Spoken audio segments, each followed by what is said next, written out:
한국투자증권의 유종우 리서치센터장님 자리해 주셨습니다. 어서 오세요. 예, 어서 오세요. 네, 안녕하세요. 반갑습니다. 예, 반갑습니다. 일단 전 정말 반가운 게 제가 삼성전자 비중도 많고 또 반도체 비중이 너무 많아서 끝나지 않은 사이클이라고 주제를 해주시니까 너무나 희망적인 이야기 일단 고개 숙여 감사 인사를 드립니다. 그렇죠. 사실 그 올해 들어서 뭐 우리 개인 투자자들이 삼성전자 주식을 또 어마어마하게 샀잖아요. 그러니까 정말 국민 주식이라고 할 정도고 예. 어떻게 보면 우리 이제 승희 씨가 또 많은 개인 투자자들 대변해서 좀 이 자리에 앉아 있는 것 같아서 그쵸. 오늘 아까 보니까 뭐 열심히 막 칼을 가시더라고. 뭐 어떤 질문 해야지 이러면서 그쵸. 좀 기대를 하겠습니다. 네, 제가 주린이기 때문에 실제로 제가 연말에 좀 들어왔거든요, 주식시장에를. 예. 오늘은 좀 주린이의 관점에서 여러 가지 질문들을 드리도록 하겠습니다. 예. 일단은 오늘 시장 질문을 좀 드리고 싶은 게 최근에 제 포트를 보면 좀 우울한 날들이 많았는데 일단 삼전이 힘을 내주고 그러니까 다른 대형주들도 좀 힘을 내주는 것 같고 개인적으로는 조금 만족스러운 하루였는데 어떻게 보셨어요? 예, 아마 다른 이 여의도에 있는 애널리스트들도 그렇고 매니저분들도 그렇고 오늘은 비슷한 느낌이지 않았을까 싶은데 네. 이제 그동안 워낙 오래 많이 쉬기도 했었고 저 개인적으로는 이제 다시 좀 반등할 시기가 다가오지 않았나라고 그렇게 생각이 돼서 뭐 희망일 수도 있겠지만 오늘을 계기로 해서 뭔가 좀 주가 방향성이 네. 확실하게 좀 방향을 잡지 않을까 그렇게 지금 생각을 해보고 있습니다. 저는 사실 이제 오늘 센터장님 섭외된 걸 보고 네. 아 이게 이제 지금 이 프로그램에서 의도하는 바가 확실히 있다.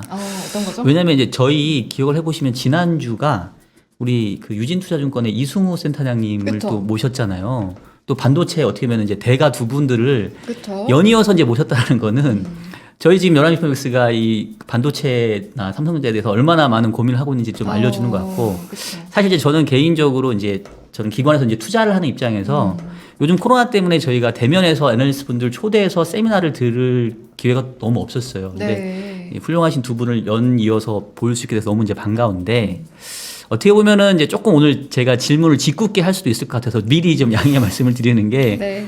지난주에는 저희가 약간 좀 베어리시한 그 뷰를 들었거든요.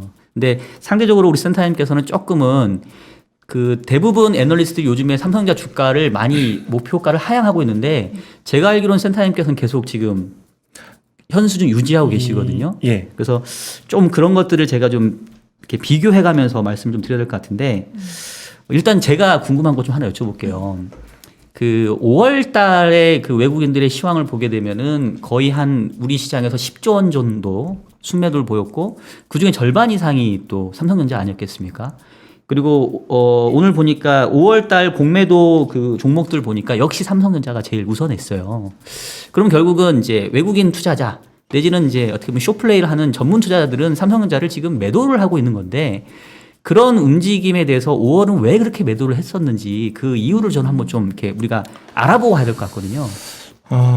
사실 뭐 이 주식시장 수급에 대한 부분은 사실 정답은 없어서 뭐 사실 그냥 저도 제가 생각하는 의견만을 좀 말씀을 드릴 수 있을 텐데 우선은 사실 뭐 외국인들이 올해 들어서는 한국 시장을 계속해서 전반적으로는 계속 파는 이 기간이 훨씬 더 잦았고요. 그래서 작년에 워낙 많이 주가가 많이 올랐기 때문에 뭐 저희 다 아는 것처럼 연금이 지금 국내 주식 비중을 계속 낮추고 있는 그런 상황이고 여전히 외국인도 비슷한 움직임을 가져갈 수밖에 없다라고 그렇게 보고 있습니다. 그래서 일정 부분 비중을 좀 낮추는 그런 작업을 하고 있다라고 보고 있고요. 이게 딱히 펀더멘탈하고 연결시켜서 저희가 생각해야 될 부분은 아직은 없다라고 그렇게 지금 보고 있습니다. 그래서 수급적인 면이기 때문에 일정 기간이 지나고 나면 다시 펀더멘탈을 반영한 주가 흐름이 나타날 걸로 그렇게 지금 보고 있습니다. 네, 그러면 제가 이어서 조금 네. 연관된 질문인데, 그러니까 이제 저도 운용을 하는 입장에서 흔히 말하는 이제 벤치마크 뭐 인덱스 대비 투자를 해야 되는 비중 같은 게 있잖아요. 그럼 이제 외국인들이 한국 주식을 샀다라는 거는 뭐 예를 들면 전체 아시아 시장에서 한국 비중을 뭐 줄인다든가 그리고 역시 한국 시장은 이제 삼성전자가 대변하기 때문에 우리 시장의 비중을 줄이는 방법은 삼성전자 줄이는 방법밖에 없거든요. 예.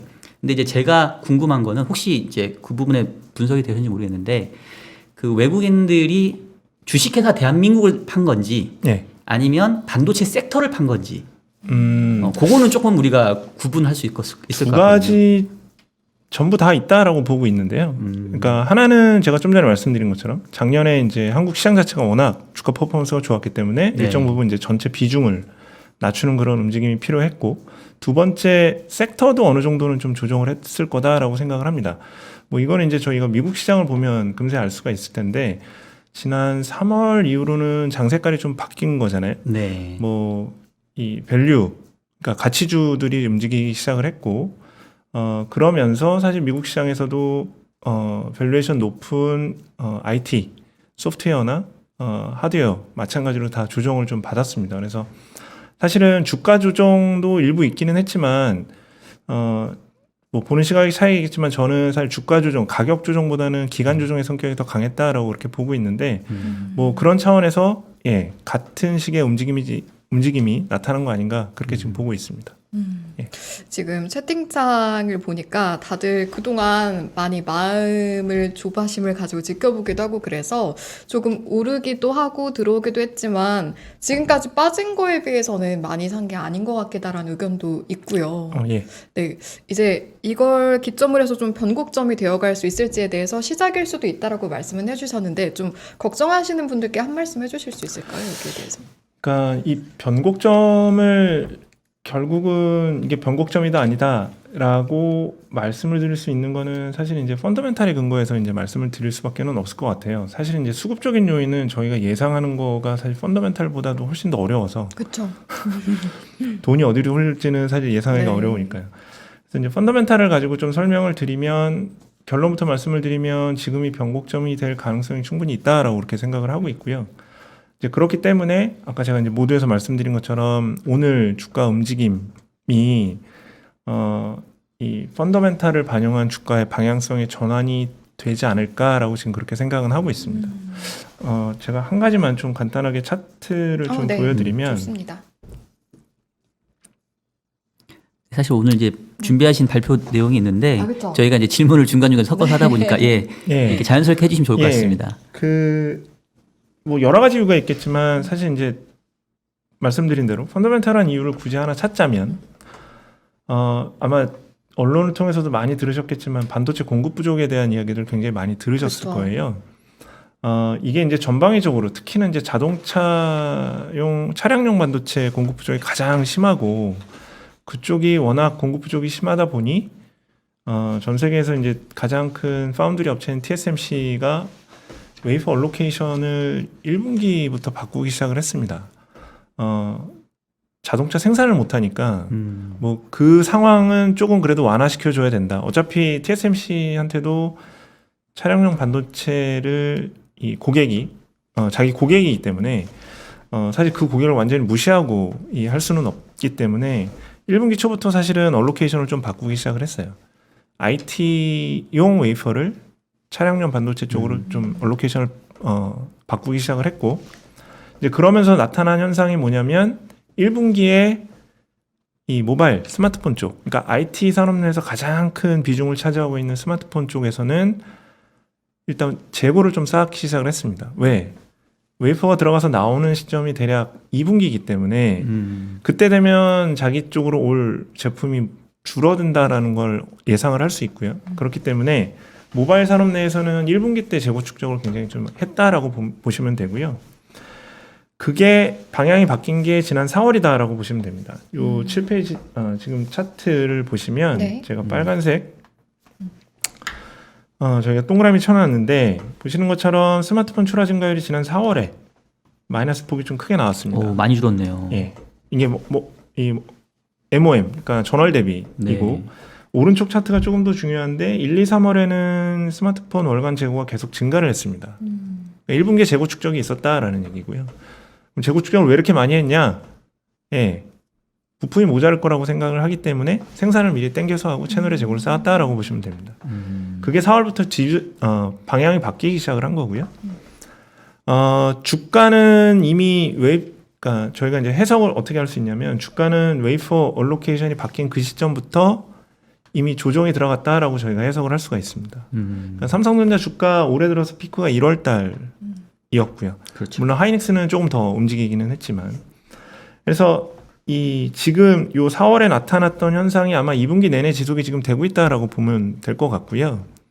제가 이제 6월 달 지금이 방향성을 좀 바뀔 수 있는 그런 시기다라고 이렇게 보고 있는 이유는 요 반대가 나타날 수 있는 시기가 사실은 한 6월 말 7월 초 정도라고 생각을 합니다. 무슨 얘기냐면 다시 이 IT용 웨이퍼의 투입이 좀 늘어날 수 있는 시기가 대략 저희가 예상하기로는 7월 정도로 지금 예상을 하고 있었습니다. 그래서 그때가 되면 죄송합니다. 스마트폰 생산은 웨이퍼가 투입이 되고 나오는 시점이 대략 한 3분기 말이나 4분기 초가 될 것 같아요. 실제 스마트폰 생산이 다시 정상화되는 시기는 그때쯤이라고 보고 있는데 말씀드린 대로 웨이퍼가 이미 이 투입이 늘어나는 시기는 3분기 초다라고 저희가 예상을 해보면 주가는 이미 그때부터 반영을 하지 않을까라고 생각을 해서 반도체 업종의 전반적인 주가 흐름이 좀 바뀔 수 있는 시기가 대략 한 6월이나 7월 정도가 되지 않을까 지금 그렇게 지금 생각을 하고 있습니다. 그 선생님 혹시 우리가 가격으로 모든 거를 얘기하기에는 좀 무리가 있긴 하지만 어쨌든 이제 시장의 어떤 센티멘트를 대변하는 게 가격이기도 하니까 정확하게 이 지난 1월 11일 날 삼성전자가 96,800원 거의 97,000 고점 찍고 그 뒤로 쭉 미끄러 내렸는데 그때 이제 미국의 그 오스틴 공장에서 뭐 이렇게 폭설 때문에 그때가 아마 정전. 그 직후인 거죠. 그렇죠. 직후였었죠. 그러니까 그림상으로 봤었을 때는 연초에 삼성전자에 대한 기대감들이 상당히 높게 가져가다가 또 이제 뭐 파운드리에서도 우리가 해보겠다.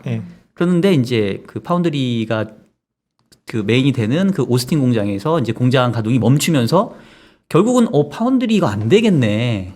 뭐 사고든 어쨌든 간에 그러면서 저는 앞서 나갔던 기대감들이 일정 부분 조정받은 부분도 좀 있는 것 같거든요. 그렇다고 보면은 역시 어쨌든 뭐 가격이라는 거는 정고점을 또 역사적 고점을 뚫어야 의미가 있으니까 다시 시장이 그때까지 갖다 붙이려면 결과적으로 이 투자자가 원하는 거는 삼성전자가 이제는 파운드리에서도 뭔가 잘하는 모습을 좀 보여줘야 되는 거 아니냐. 그 부분들에 대한 해결이 없다면 주가가 뭐 바닥은 다지고 더 빠지지 않고 어느 정도 지지는 받을 수 있겠지만 상승 모멘텀을 찾으려면 결국은 그동안 잘했던 거 말고 그건 원래 잘하니까 좀 부진했던 거를 좀 캐치업하는 모습들을 보여줘야 할 것 같은데 파운드리에 대한 그런 기대감을 우리가 얼마만큼 가질 수 있는지. 참 제일 어려운 질문은 사실 제가 다른 유튜브 채널 나가서 똑같은 질문을 받고서 되게 답을 길게 드렸던 기억이 있는데 길게 하셔도 됩니다.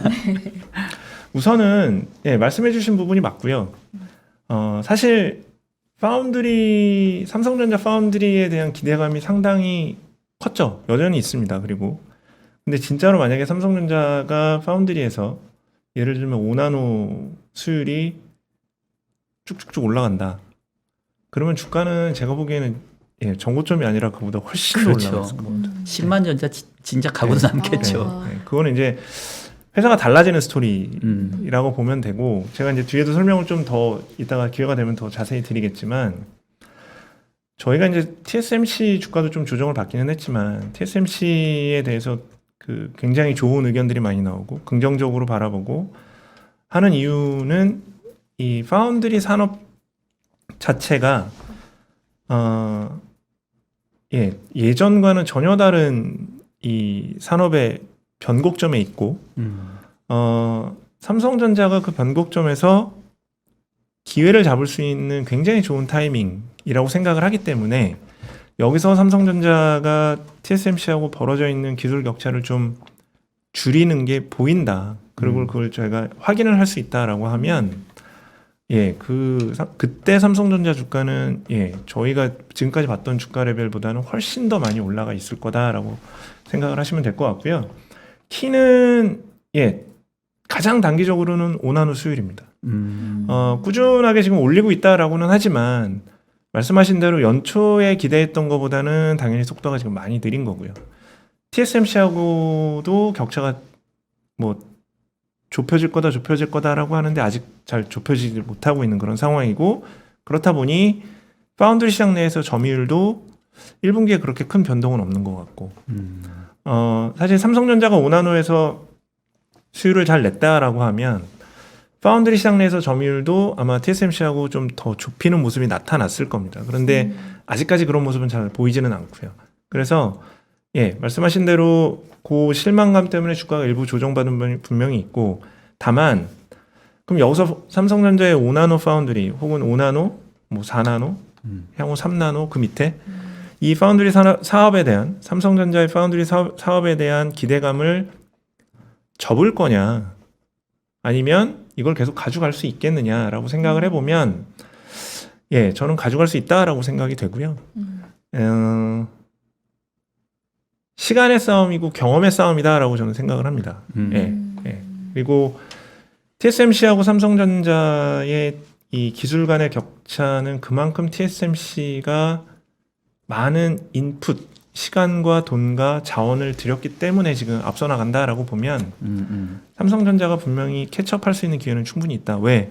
시간과 자원과 돈이 있기 때문에. 예.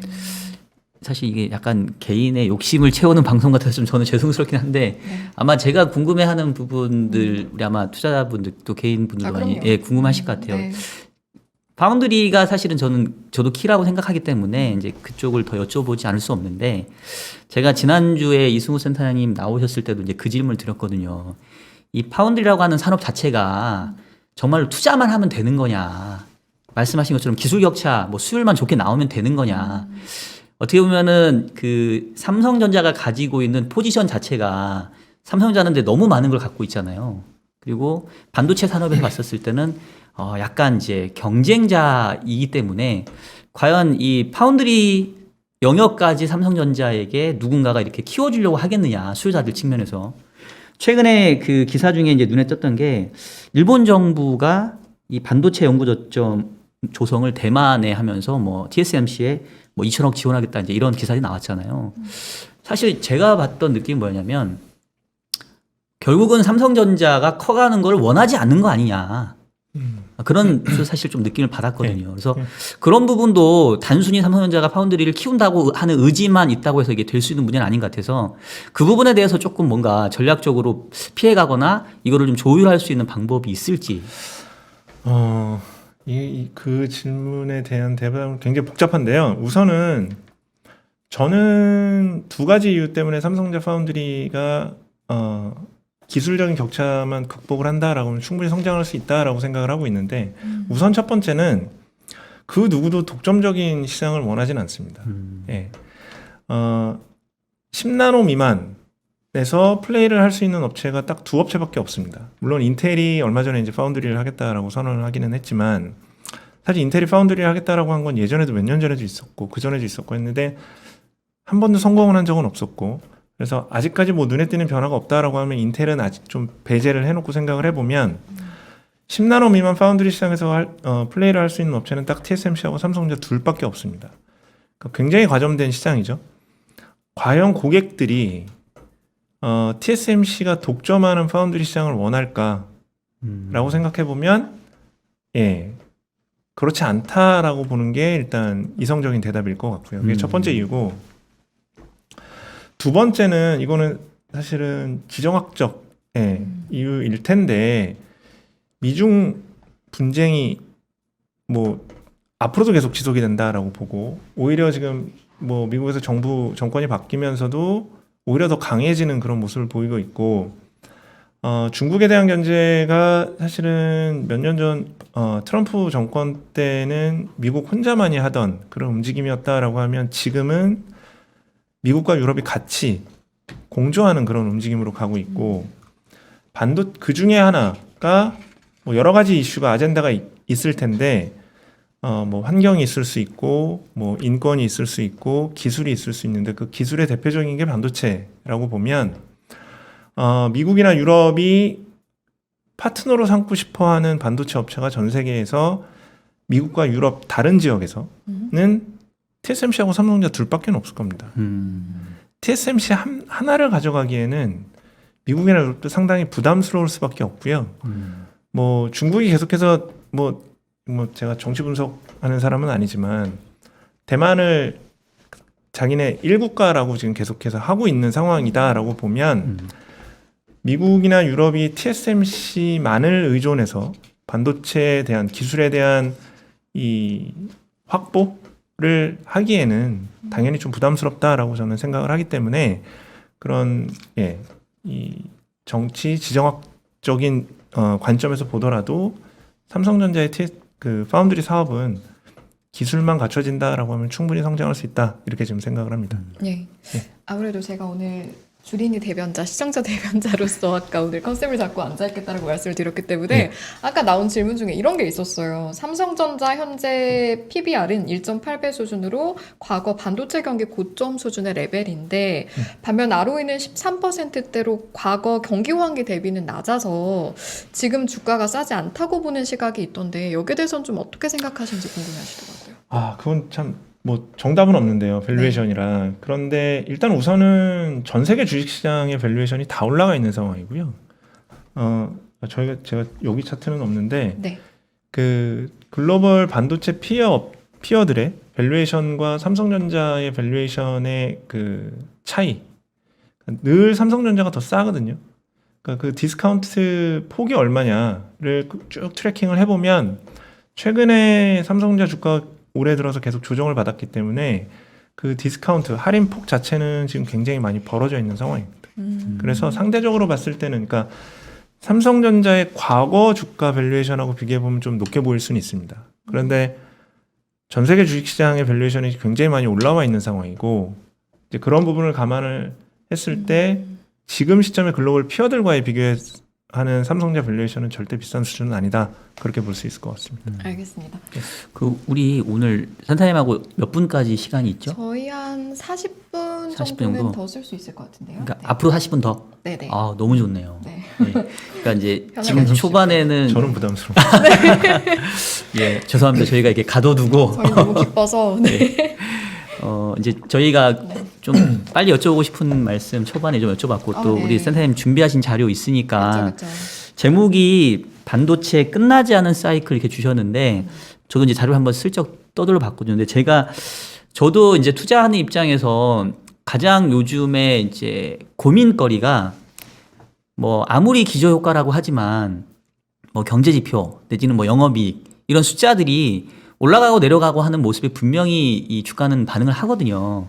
근데 지금 대부분 다들 그 걱정하고 얘기하는 게 1분기 피크아웃 주요 업종 내지는 경제 지표들 자체도 왜냐하면 지난해가 뭐 코로나 때문에 워낙 특히 뭐 3월, 4월 안 좋았기 때문에 역설적으로 올해 1분기 말, 2분기 초는 당연히 좋을 수밖에 없단 말이에요. 그래서 모든 숫자들이 다 우상향을 가파르게 하는데 문제는 이제 하반기 되면 이제 꺾이는 게 눈에 보인단 말이죠. 그래서 대부분 이제 피크아웃에 대한 얘기를 하고 있고 반도체도 이제 그런 차원인 것 같은데 우리 센터장님은 이제 아직 끝나지 않았다. 이제 이런 말씀을 좀 해주시고 싶었던 것 같아요. 그래서 그 얘기 한번 좀 들어보고 또 저희가 중간중간 질문 드리겠습니다. 예. 우선 자료 가지고 설명드리기 전에 한 가지 좀 말씀을 드리면 네. 주가가 전자가 이제 1월에 피크를 찍고 하이닉스 같은 경우에 이제 3월에 피크를 찍었는데 쉽게 얘기하면 메모리 가격이 상승을 이제 막 시작하는 시점에 주가는 이미 고점을 찍었다라는 거죠. 그러면 이제 주가와 메모리 가격 간의 이 상관관계를 어떻게 이해를 할 수 있겠느냐를 먼저 좀 말씀을 드리면 주가가 항상 선행을 합니다. 예. 그래서 작년 11월부터 올해 1월까지 2달 조금 넘게 이제 주가가 굉장히 가파른 랠리를 했는데 그 랠리에 사실은 메모리 사이클, 그러니까 메모리 산업, 메모리 반도체 산업의 상승 사이클에 뭐 대략 제 감으로 한 70% 정도는 이미 주가에 다 그때 한번 반영이 됐다라고 그렇게 볼 수 있을 것 같고요. 그 이후에 나타난 조정, 지금까지 나타나고 있는 조정은 사실 이제 저는 이제 기간 조정의 성격이 더 강하다라고 보는 이유가 워낙 빨리 올랐기 때문에 잠시는 이 갭을 좀 맞춰야 되는 그런 시간이 분명히 필요하다라고 그렇게 보시면 될 것 같고 다시 이제 오를 수 있다라고 보는 이유는 제가 아까 이제 제목 말씀해 주신 것처럼 어찌됐건 간에 사이클은 끝나지 않았기 때문에 다시 한번 사이클을 반영할 수 있는 시점은 분명히 온다. 그런 의미로 이제 제목을 제가 이렇게 달았다라고 보시면 될 것 같습니다. 네. 펀더멘탈한 걸 몇 가지만 좀 말씀을 드리면 네. 아까 제가 이제 스마트폰을 말씀을 드리기는 했지만 하반기에 모바일, 그러니까 스마트폰 쪽에서의 반도체 수요 좀 가장 큰 비중을 차지하는 제품 중에 하나가 아이폰입니다. 아이폰 신모델. 대략 6월, 7월 이때부터 이제 반도체가 공급이 되기 시작을 하고요. 3분기가 이제 본격적으로 반도체가 애플한테 신모델을 위한 이 반도체가 공급이 되는 시기인데 올해 하반기에 나올 아이폰 모델에 큰 변화는 없습니다. 다만 이 메모리 탑재량은 계속해서 좀 늘어날 걸로 그렇게 보고 있고 지금 화면에서 보시는 것처럼 6GB 채용하는 모델의 비중이 올해 나오는 게 대략 50%가 넘을 걸로 그렇게 보여집니다. 그렇다는 얘기는 평균 이 스마트폰 D램 채용량 자체가 굉장히 큰 폭으로 올라갈 수 있다. 이렇게 보시면 될 것 같고요. 스마트폰 산업 전체를 보더라도 사실은 5G 폰 비중이 올라가면서 뭐 이거는 사실 메모리 반도체뿐만 아니라 전반적으로 반도체 보통 이제 실리콘 탑재량이라고 그렇게 저희가 보통 얘기를 하는데 메모리 반도체뿐만 아니라 여러 가지 반도체들의 탑재량이 굉장히 늘어납니다. 그 중에 하나가 이제 메모리일 수밖에 없고요. 모바일 D램, 그다음에 낸드 전부 다 많이 탑재량이 늘어날 걸로 보고 있습니다. 사실 근데 여기 이 수요는 어떻게 보면 다 뻔히 예상할 수 있는 수요이기는 합니다. 뭐 이걸 몰랐다라고 하기는 굉장히 어렵고요. 어차피 매해 9월에 아이폰이 신모델이 나오고 나올 때마다 메모리 탑재량은 늘어나고 예상이 다 되는 거거든요. 그럼 과연 이게 주가를 움직일 수 있는 캐탈리스트가 되냐? 사실 이것만 가지고는 부족하고요. 여기에 그럼 뭐가 필요하냐? 제가 아까 보여드렸던 재고가 중요한데요. 셋업체들의 재고가 많으면 쉽게 얘기하면 재고가 많기 때문에 부품을 많이 가져갈 이유도 없고 세트 조립을 많이 할 이유도 없습니다. 그러면 세트 수요가 아무리 좋아도 괜찮아도 부품업체, 그러니까 부품을 팔아야 되는 사람 입장에서는 기업 입장에서는 별로 좋을 게 없다라는 거죠. 근데 다행스럽게도 아까 제가 설명드렸던 것처럼 1분기에 재고 쌓아놓은 걸 지금 2분기에 소진시키고 있는 상황이고 전반적으로 지금 IT 세트업체들 재고는 굉장히 낮은 수준을 유지를 하고 있습니다. 지금 4페이지 그 화면의 왼쪽 차트를 보셔도 네. PC 노트북도 재고가 지금 낮은 상황이고요. 작년 하반기부터 계속 낮아졌고 지금 1분기도 별로 그렇게 큰 변동이 없습니다. 휴대폰도 마찬가지고요. 그래서 전반적으로 지금 채널, 뭐 세트업체들 가지고 있는 재고, 그다음에 유통 쪽 재고 전체적으로 다 높지 않다라고 그렇게 지금 보고 있습니다. 그렇다라고 보면 하반기에 신모델 출시를 위한 세트 생산량도 많이 늘어날 수 있고요. 세트 생산을 위한 부품 수요도 좋을 수 있다. 이렇게 지금 보면 그러한 부분들을 고려하면 충분히 주가를 올릴 만한 캐탈리스트가 되지 않을까 그렇게 지금 생각을 하고 있습니다. 제가 지금 이제 채팅창을 잠깐 보니까 뭐 오늘 뭐 삼성전자만 얘기하냐 뭐 이러는데 네.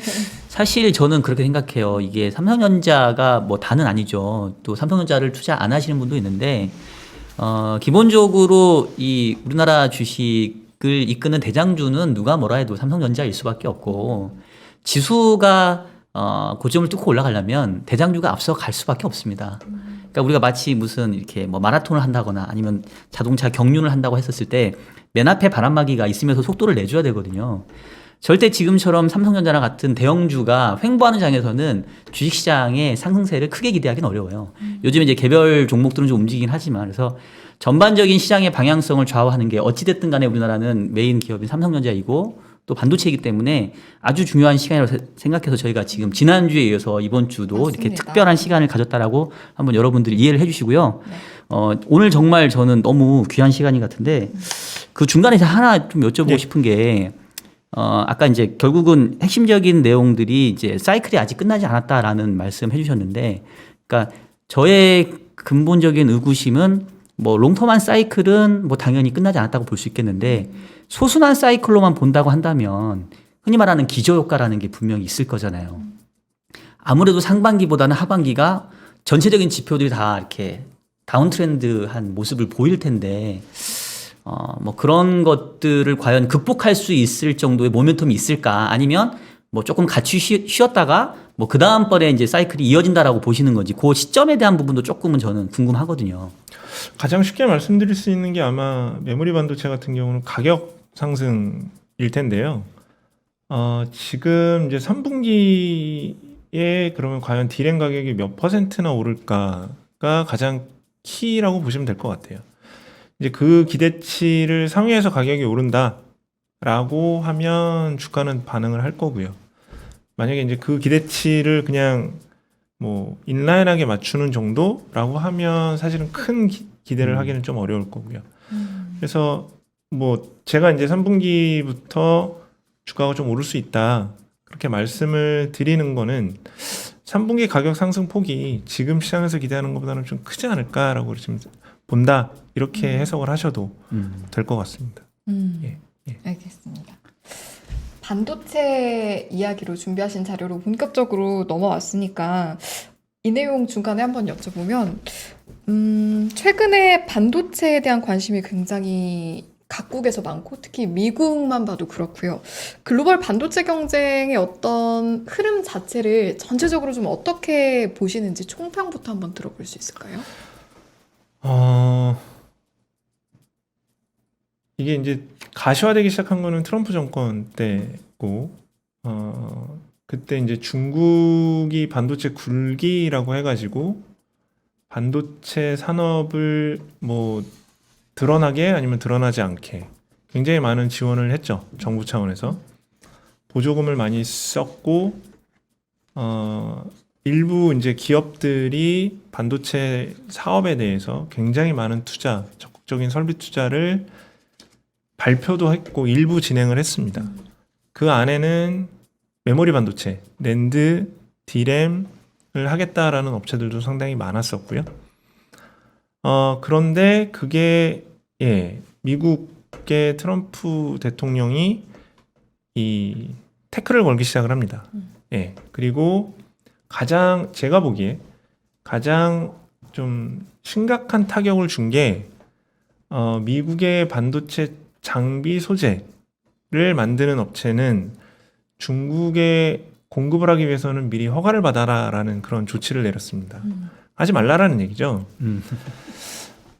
반도체 시장, 그러니까 칩을 만드는 반도체 시장도 굉장히 과점화되어 있는 시장인데 사실은 그 밑단으로 서플라이 체인의 밑단으로 내려가서 반도체 장비 소재단으로 내려가면 더 과점화가 되어 있습니다. 그러니까 쉽게 얘기하면 전 세계 어느 반도체를 웨이퍼를 처리해서 반도체 칩을 만드는 회사 중에 미국의 어플라이드 머티리얼스나 미국의 랩 리서치나 이 뭐 그 외에도 여러 개 더 많은데 그 기업들의 장비를 쓰지 않고는 반도체 생산을 아예 못합니다. 그러니까 걔네들이 장비를 팔질 않으면 아예 라인을 깔지를 못하고요. 그러니까 장비를 팔지 말아라라고 일단 명령을 내린 거면 중국은 반도체 라인을 깔 방법이 없습니다. 실제로 그리고 이제 디램 사업을 준비하던 업체는 아예 포기하고 사업을 철수를 했고요. 낸드는 좀 일찍 움직였기 때문에 그리고 상대적으로 낸드가 생산 기술 수준 자체가 좀 낮습니다. 그래서 일부 낸드 생산은 이미 시작을 했지만 나머지 반도체 생산은 지금 어떻게 보면 원천 봉쇄가 된 상황이다라고 보시면 될 것 같아요. 그리고 이제 그 다음으로 나타나는 움직임이 이제 바이든 정부 때 제가 좀 전에 말씀드린 것처럼 지금 미국과 유럽은 자기들의 이 영토 내에 그러니까 이제 한 발 더 나가서 한국이나 대만에 공장이 있는 것도 불안하다라는 겁니다. 본인의 영토 내에 반도체 공장을 지어라라는 거거든요. 그렇죠. 네.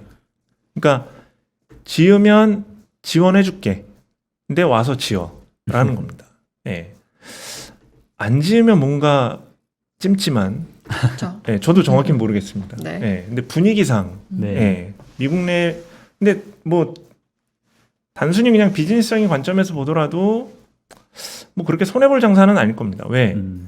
반도체를 가장 많이 사주는 기업들이 미국에 있기 때문에 거기다 지어서 꼭 나쁠 이유는 별로 없거든요. 그래서 이제 한 발 더 나가서 본인들의 영토 내에 공장을 지어라라고 지금 하는 상황이고 TSMC는 이미 그거에 화답을 한 상황이고 삼성전자는 여전히 약간 좀 답을 안 주고 있는 그런 상황인데 뭐 저 개인적으로는 삼성전자도 곧 텍사스에 증설을 발표하지 않을까라고 지금 그렇게 생각을 하고 있습니다. 그래서 이 전 세계 반도체 산업은 지금은 이제 단순히 비즈니스적인 관점에서만 보기는 조금은 어렵게 됐고요.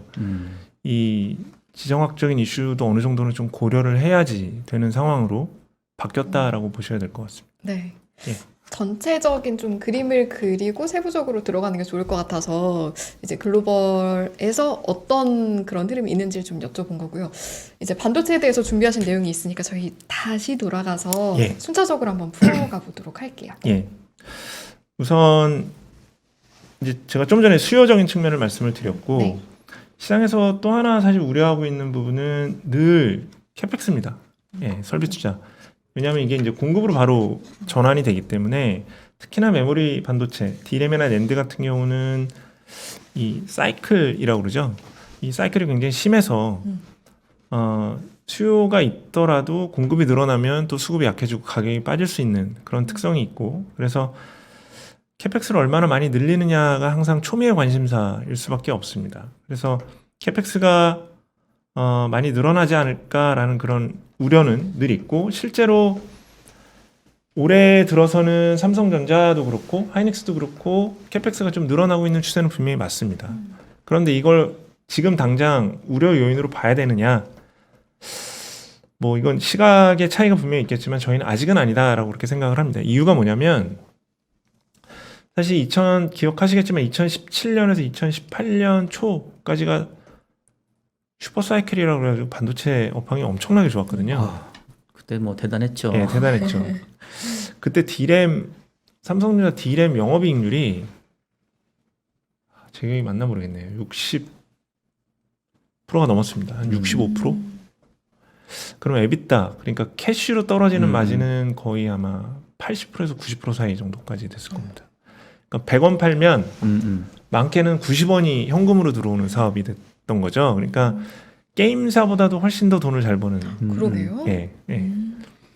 이제 그러다 꺾였죠. 네, 꺾였는데 2018년 하반기부터 2019년 사이에 어마어마한 하락 사이클을 겪었고 전 세계 모든 반도체 기업들이 2019년도에 돈을 다 못 벌었습니다. 예.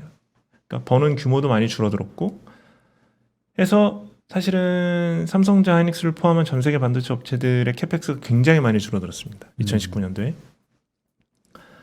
2020년도에 좀 더 늘리려고 했어요. 왜? 2019년 하반기 말 20년 들면서는 좀 사이클이 살아나는 수요도 살고 하면서 좀 좋아지나 보다라고 다들 생각을 해서 2020년에 캐펙스를 좀 다들 늘리려고 계획을 세워놨다가 코로나가 터진 겁니다. 그래서 거의 대부분의 2020년 캐펙스가 많이 늘지를 못했습니다. 2019년 수준에서 크게 늘지를 못했거든요.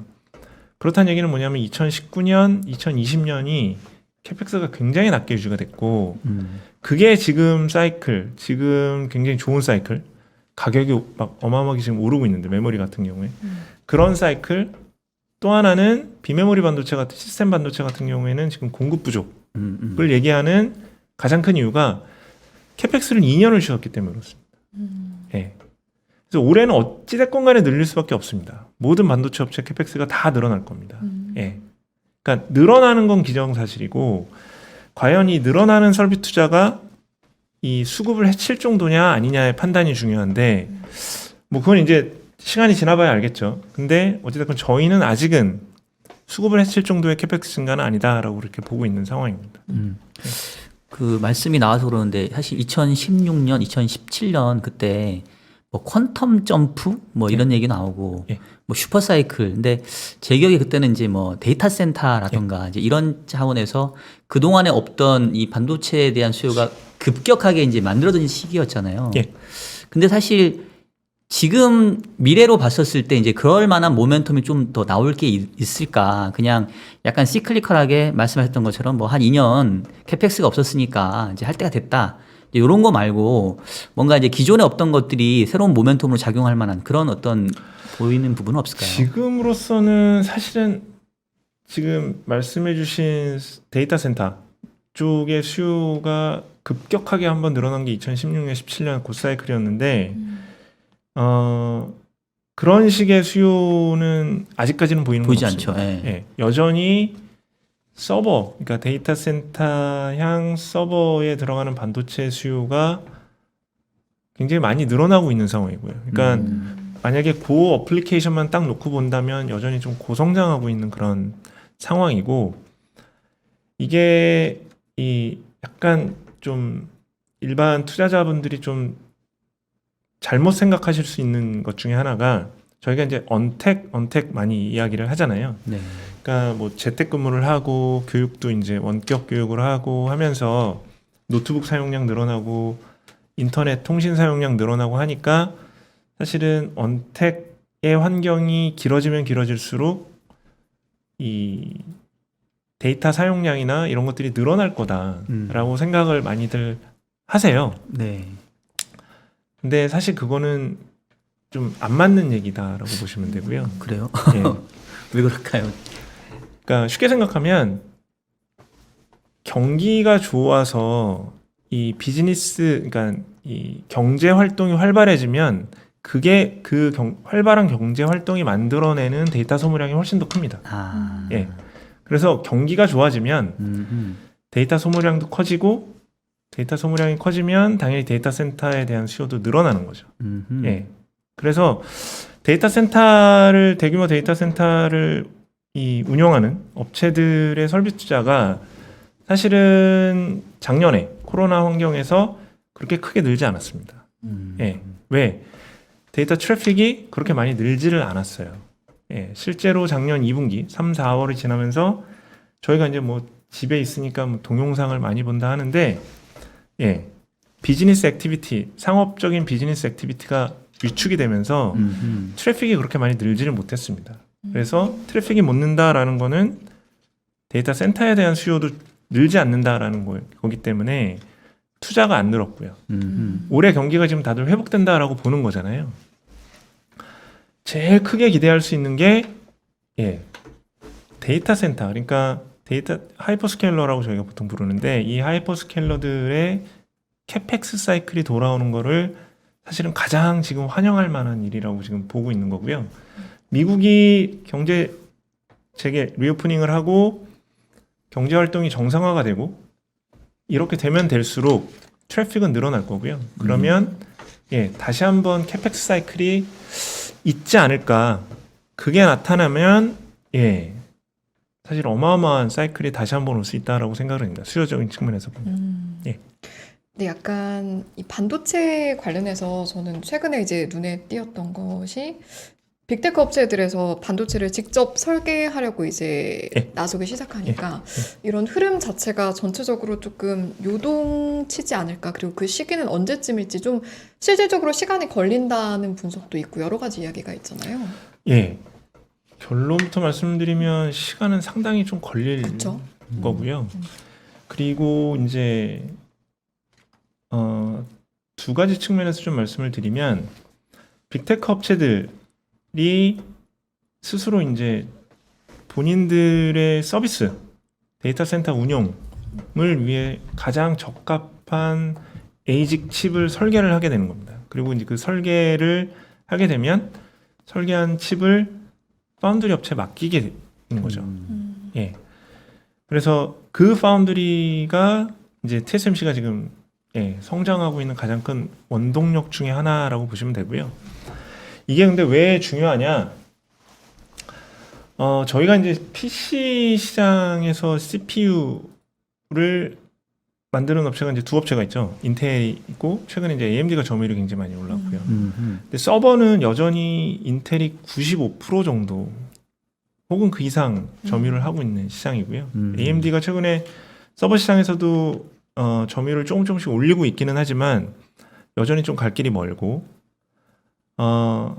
그런데 말씀해 주신 것처럼 이 빅테크 업체들이 자기들이 필요한 에이직 칩을 만약에 직접 설계해서 파운드리를 맡긴다라는 거는 쉽게 생각하면 인텔 팹에서 생산되던 반도체가 파운드리 팹에서 생산이 된다라고 보시면 돼요. 그러니까 인텔의 팹이 놀게 되고 TSMC와 삼성전자의 팹이 더 바빠진다라는 의미인 거죠. 삼성전자가 그걸 오더를 가져올 수 있다라고 하면. 예. 그래서 아까 제가 말씀드린 것처럼 지금 파운드리 시장이 과거와는 전혀 다른 시장으로 성장을 하고 있다라는 그 이면에는 제가 좀 전에 말씀드린 이 에이직 칩, 이 프로세서, 마이크로 프로세서 시장이 굉장히 큰 변화를 하고 있다. 예, 거기에 기인한다라고 보시면 될 것 같습니다.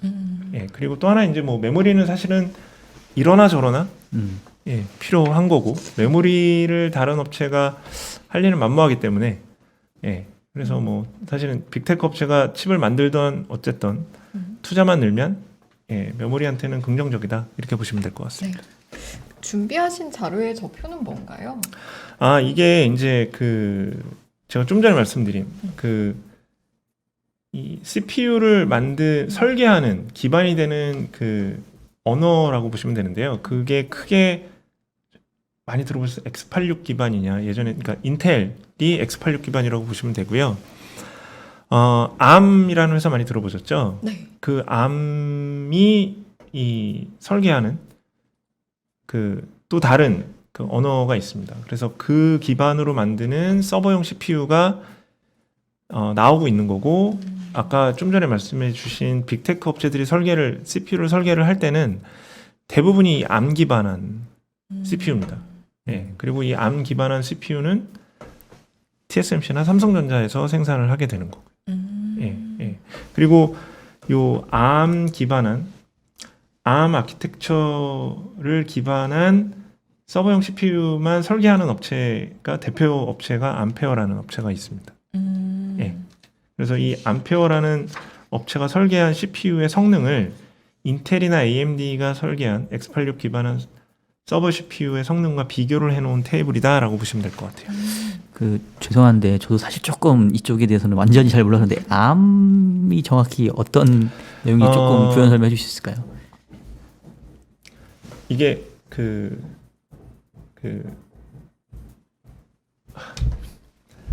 시스크와 리스크라는 게 있습니다. 그러니까 네. 그것도 잘 모르겠어요. 네.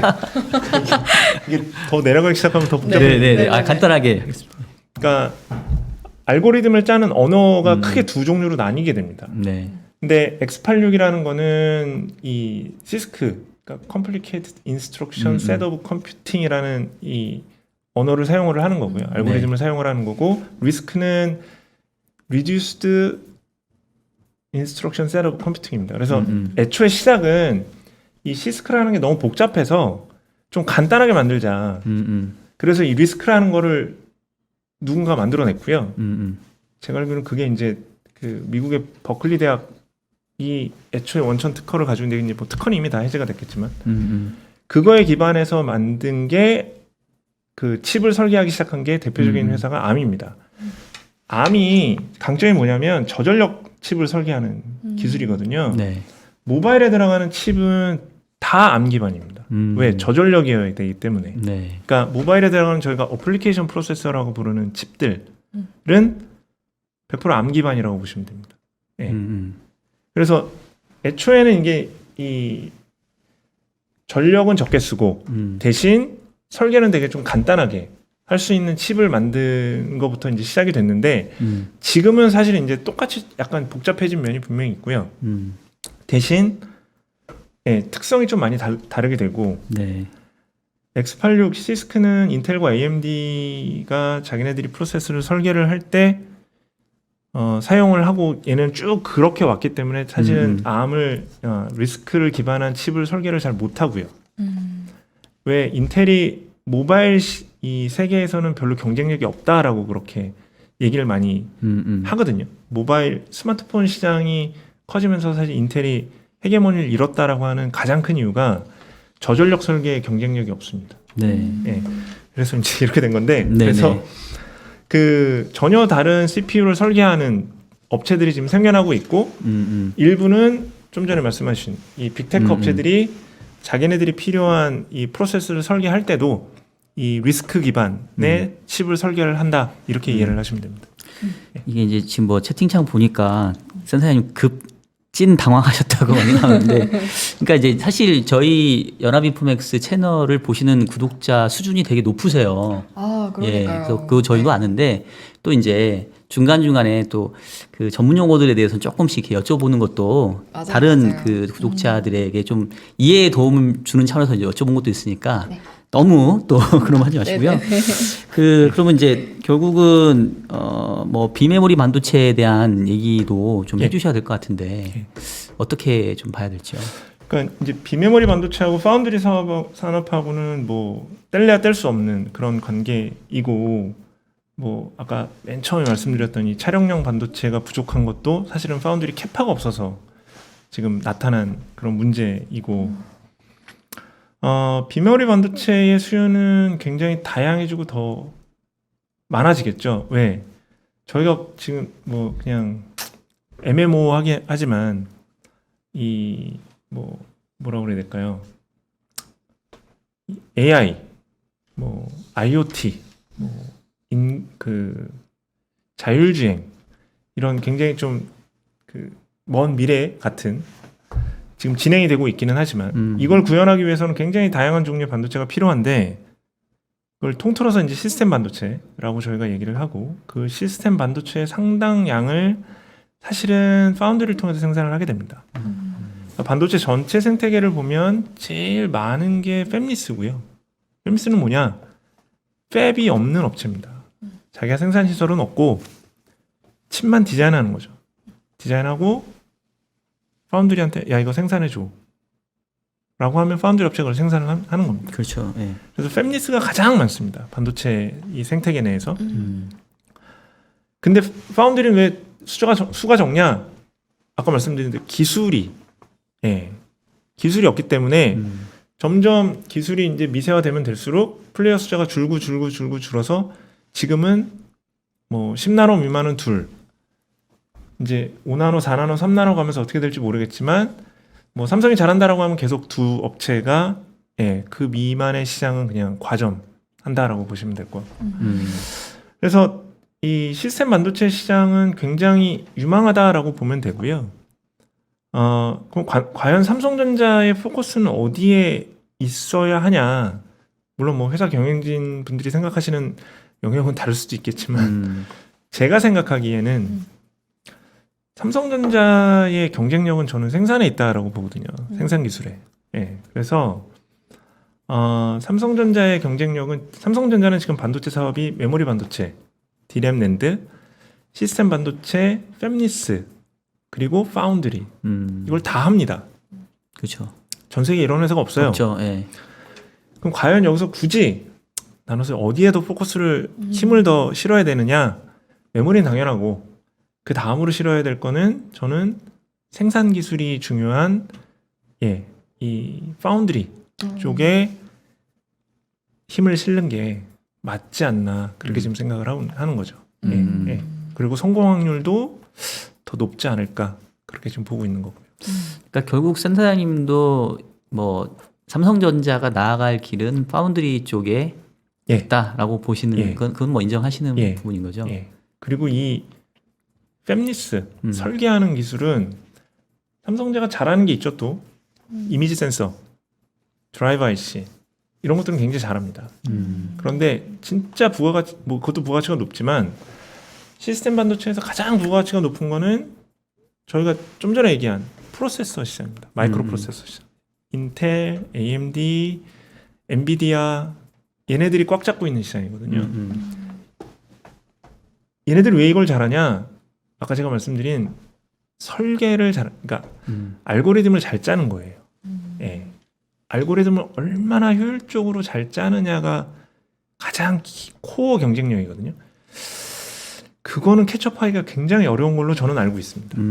그래서 물론 삼성전자가 그쪽으로 계속 해왔고 어느 정도 일정 수준의 기술은 분명히 확보를 하고 있습니다. 뭐 그거는 당연히 부인을 못하는 사실이기는 하지만 어찌됐건 가장 중요한 거는 회사를 경영함에 있어서 가장 중요한 것 중에 하나가 리소스 얼로케이션이거든요. 네. 굳이 해야 된다라고 하면 파운드리지 않을까라고 음. 생각을 하는 거죠. 네. 예. 오늘 지금- 네, 네, 말씀하세요. 이제 네. 뭐 시간이 조금씩 이제 정리를 네, 해가야 되는 맞아요, 시간인 것 맞아요. 같긴 한데, 오늘 되게 차분하게, 음. 조근조근하게 말씀을 잘해주셨는데, 이제 끝나지 않은 사이클이라고 하면, 사실 이제 제가 듣기로는 사이클은 결국 업앤다운이 있다는 거고, 네. 끝나지 않았다라는 얘기는 아직은 언젠가는 끝이 있을 거라는 얘기이기도 그렇죠. 하잖아요. 예, 예. 그러면 이제 조금 어려운 질문일 수도 있지만 단도직입적으로 네. 뭐 꼭 시기가 아니더라도 아니면 어떠한 징후나 어떠한 것들이 나타나면 이제 이 사이클이 끝나가는 정점으로 우리가 좀 이해를 할 수 있을지 센터님께서 보실 때 요러요러한 것들이 발견이 되거나 내지는 뭐 요런 시기가 되면 요번 사이클이 아마 끝이 날 거다. 뭐 요런 것들을 좀 저희가 들어볼 수 있을까요? 가장 쉬운 거는 캐펙스입니다. 음. 예. 예. 올해 캐펙스가 분명히 늘어날 텐데 뭐 결국 이제 올해 하반기 연말 갔을 때 얼마나 늘어났는지를 일단은 봐야 되고요. 예. 연중으로 계속 조정이 될 수 있기 때문에 일단 그게 첫 번째 중요하고 또 그럼 내년 캐펙스를 또 얼마나 잡을 거냐. 올해 돈을 꽤 많이 벌 거거든요. 삼성전자도 그렇고 SK 하이닉스도 그렇고 그 많은 돈을 벌었는데 과연 그 번 돈을 내년에 또 D램 캐펙스, 낸드 캐펙스에 더 늘려서 계획을 세운다라고 하면 그러면 이제 사이클이 좀 끝날 가능성이 높아진다라고 생각을 하시면 될 것 같습니다. 그럼 약간 듣기로는 뭐 일단 올해까지는 괜찮고 내년은 조금 봐야죠. 근데 이제 어차피 사업 계획이라는 거는 네. 한 4분기쯤 가야지 세워지거든요. 그래서 네. 시장에 그 사업 계획을 짜는 그 시기가 되면 시장에 노이즈가 막 소문이 막 어마어마하게 돌아다닙니다. 네. 근데 반도체 업체들의 캐펙스는 제가 지금까지 이렇게 쭉 봐오면 연중으로 굉장히 많이 변합니다. 그러니까 사업 계획을 아무리 짜놨다라고 하더라도 업황이나 여러 가지 조건에 의해서 많이 변하게 되거든요. 그러니까 올해 연말 내년 가면서 이 삼성전자와 하이닉스의 설비스 투자가 어떻게 변하는지의 네. 촉각을 곤두세우시고 보시는 게 네. 뉴스나 이런 것들을 보시는 게 필요할 것 같습니다. 그 여러 가지 조건들을 좀 봐야 된다고 말씀하셨는데 이 뉴스도 좀 관심 가지고 본 분들이 계실 것 같아서 정부에서도 K반도체 전략을 좀 발표를 했잖아요. 네. 이런 내용은 어느 정도로 영향을 미치게 될까요? 그거의 핵심은 사실은 메모리 반도체 쪽이라고 보기보다는 네. 시스템 반도체 혹은 파운드리 쪽이 좀 더 포커스가 맞춰져 있다라고 보시면 될 것 같습니다. 예. 사람들이 쪽에 초점이 그러니까 맞춰져 있다. 사실은 시스템 반도체나 파운드리 쪽에 캐펙스가 들어가는 거는 그거는 그냥 긍정적으로만 보셔도 사실은 큰 무리는 없습니다. 아, 그래요? 예. 이게 메모리 산업하고는 특성이 또 완전히 달라서 특히나 이 선단 공정, 그러니까 미세 공정의 파운드리는 고객과의 협력이 기반되지 않은 상황에서 설비스 투자를 하는 경우가 굉장히 드뭅니다. 고객하고 어느 정도 로드맵을 다 합의를 해놓은 상태에서 설비스 투자 의사결정을 하게 됩니다. 그래서 설비스 투자를 한다라는 게 그거는 오히려 고객을 확보를 했구나라고 해석을 할 수가 있는 겁니다. 그래서 파운드리 쪽에 특히 삼성전자의 선단 공정에 누가 아니라 삼성전자가 증설을 한다라는 이야기가 나오면 그거는 삼성전자가 고객을 확보를 했구나, 어느 정도 고객을 확보를 했기 때문에 투자를 하는 거구나라고 해석을 할 수가 있어서 그거는 굉장히 좋은 뉴스라고 보시면 되고 네. 제가 좀 전에 이제 말씀드린 거는 메모리 산업에 국한돼서 말씀을 드립니다. 그렇군요. 예, 알겠습니다. 저희 오늘 이렇게 반도체에 대한 이야기 폭넓게 한번 해봤고 또 네. 삼전에 대한 저도 들고 있고 많은 분들이 들고 계신 삼전에 대한 얘기까지 해봤는데 마지막으로 이제 오늘 이 시간 함께 해주신 분들 특히 아마 또 반도체에 관심 많으실 테니까 여러 가지 나눈 이야기 중에 이것만큼은 좀 끝까지 기억을 하시고 마음속에 품고 가셨으면 좋겠다 이런 말씀 마무리 발언 한 말씀 해주시면 좋을 것 같아요. 좀 전에 드린 말씀일 것 같은데요. 반도체 관련된 뉴스를 두 가지로 나눠서 보시기 바라고요. 메모리 반도체, 그 다음에 시스템 반도체. 특히 이제 국내 같은 경우는 파운드리 관련된 것들을 좀 구분을 해서 보셔야 이 산업을 보는 시각이 혼돈되지 않고 좀 정리가 될 수 있을 것 같습니다. 네. 일단은 나눠서 보고 명확하게 정리해서 예. 알고 가자라는 예. 말씀이셨네요. 예. 알겠습니다. 끝으로 뭐 질문하실 내용 있을까요? 아니요. 뭐 저는 오늘 여기서 마무리하면 되겠습니까? 알겠습니다. 아니, 채팅창에 보니까 오랫동안 이제 그 센터장님을 지켜보신 분이신 것 같아요. 반도체 분야에 있어서 최고의 애널리스트셨고 전문 연구위원님이셔서 이렇게 좀 자세하게 상세하게 알려주실 수 있다 이런 말들이 지금 제가 여러 목격을 했거든요. 그래서 오늘 또 깊은 말씀 해주셔서 감사하다는 말씀을 드립니다. 예. 그 지금 혹시 하반기 전망 나오셨나요? 아직 안 나왔어요. 아 그래요. 알겠습니다. 지금 한참 바쁘실 텐데 네. 나와주셔서 감사드리고 하반기 전망 또 한번 그걸로 센터님 한번 또 모시는 기회가 있으면 좋을 것 같습니다. 그러니까요. 예. 다음에 또 좋은 기회로 뵙도록 할게요. 예. 자, 저희 1, 2부 이 시간 아주 반도체에 대해서 풍성하게 함께 봤고요. 한국투자증권의 유종우 리서치 센터장님이셨습니다. 너무 잘 들었습니다. 고맙습니다. 예, 아유, 감사합니다. 감사합니다.